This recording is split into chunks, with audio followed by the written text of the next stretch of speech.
So let's talk about it, because we haven't done very much of talking about LSU and Bama. And this is a game that, just if we're going to get out in front of this, I feel like Bama's a better team. I do. I probably didn't feel that way on September the 4th after LSU had gone to Clemson and played fantastic defense and gotten out of there with the road win, and Bama got annihilated by Florida State, who we now know stinks. I probably thought LSU's one of the best teams in the country. Bama's in big trouble.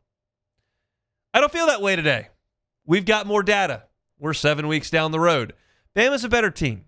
Their quarterback's playing way better. Their wide receivers are playing way better. Their defense has been opportunistic. They're doing things to win close games. They're right now one of the best teams in the country, and LSU is a rudderless ship with no head coach.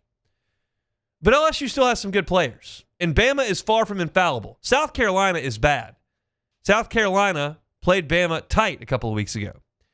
So I do hold out hope that LSU can go to Bryant-Denny and compete in the game on Saturday. But for LSU to win the game on Saturday, if that's going to happen, they're going to have to win in the margins. I don't think they're going to go to Tuscaloosa and control 4 quarters of football. Now, we saw a week and a half ago what some of those margins look like. Red zone interception that LSU got against Texas A&M. Blocked punt that LSU got against Texas A&M. Late in the first half interception that set up a scoring opportunity. These are not things that you can count on. They're not things that happen play to play, like being more physical in the offensive front or having an elite pass rush that holds up for 4 quarters or a dominating ground game or a quarterback who is just the best player on the field. Like, these things you can count on for 4 quarters. When I talk about the margins, I mean small things that can become big things when you execute and handle them. And the biggest thing is turnovers, and I'm not going to call that a key to this game. Turnovers are very hard to predict. Fumbles can be fluky. Tipped balls can be fluky. Slipping wide receivers can be fluky. I mean, guys that get interceptions, like, that's a good play on the ball oftentimes, but it's not something you can really count on. So, no, the margins I'm talking about are not necessarily turnovers. It's another cliche, but it's one that I look at the numbers, I look at the teams, and I think this could really matter if LSU can win this little margin. And it's something Bama's been very good at. It's something LSU's been very bad at. It's scoring touchdowns in the red zone. Yes, this is a cliche, but hear me out. I believe that Alabama is going to move the football in this game. I've lost the confidence in LSU's defense to dominate. They've played too many good offenses and come up too short for me to suggest that's going to flip on a dime this week. Ty Simpson's going to hit Ryan Williams. He's going to hit Jeremy Bernard. They're going to do some work on the ground running the football. Like, they've done that. They're efficient. They've been good on offense. But what about when they get in the red zone? Can LSU at that point stiffen? That would be a new thing for this LSU defense of late. When you look at what we've seen from this LSU defense in the last 2 games that LSU has played, Vanderbilt got into the red zone, and LSU did not have an answer. In that game, Vanderbilt had 4 red zone tries and scored 3 touchdowns. Do you know what the one drive they didn't score a touchdown was? Diego Pavia took a knee at the 2-yard line. He could have walked into the end zone. It was at the end of the game. So basically, Vanderbilt scored 4 touchdowns in 4 tries, basically. The stat sheet wouldn't say that. I say that. They've scored 4 times in 4 tries. The following game, LSU played Texas A&M. A&M got into the red zone 5 times. A.J. Halsey had 1 interception. Good coverage, good call, good play on a Marcel Reed throw. The other 4, touchdowns. So basically, in 9 offensive red zone drives the last 2 games for LSU's defense, they've allowed 8 touchdowns in 9 drives. You cannot win playing like that in the red zone. You can't do it. You have to find a way to get stops in the red zone. Now, I will tell you this. Alabama doesn't run the ball statistically as well as Vanderbilt and certainly Texas A&M. Alabama's offense is built around throwing the ball. Ty Simpson is second in the SEC in passing. And they do a great job when they get into the red zone of throwing the football efficiently for touchdowns. LSU has some good cover guys. Mansour Delane is a good cover guy. PJ Woodland is a very good cover guy. The safeties have made some plays on the ball. We saw Deshaun Spears against Florida. We saw A.J. Halsey against Texas A&M. We know DJ Pickett's got a lot of talent if he's in the game. So maybe because that is a strength of yours on the perimeter, LSU covers pretty well.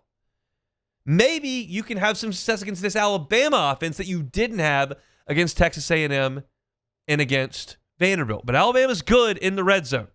Look at Alabama in the red zone offensively. They're third in the SEC. They're eighth in the country in red zone touchdowns.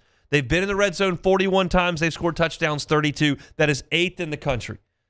LSU has to be better than they've been the last two games in the red zone. Bama's going to move the ball.